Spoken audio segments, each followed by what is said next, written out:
bumagsak sa kamay ng batas ang isang miyembro ng kilalang criminal group na kinalala ng pangalang Boton Group matapos itong maaresto ng mga tauhan ng Pangasinan PNP sa isinagawang operasyon sa bayan ng Orbistondo, Pangasinan. Police Master Sergeant Marvin Jake Romero sa report.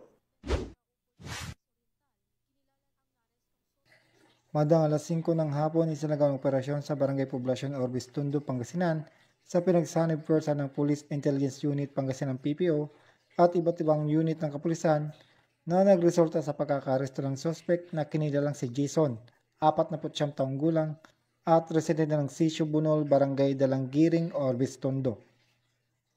Ang suspect ay may warrant of arrest para sa kasong murder na walang irekomendang piyansa.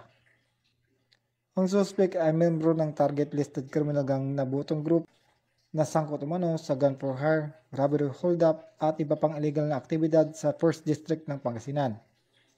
Isa rin siyang target sa ilalim ng Kuplan Boton ng Police Intelligence Unit Pangasinan at kabilang sa top 8 sa Provincial Target Intelligence Packet. Ang pagkakaresto ay isang malaking hakbang para sa kapayapaan at kaayusan sa rehiyon. Magsilbing babala ito sa mga patuloy pa rin lumilihis ng landas sa batas.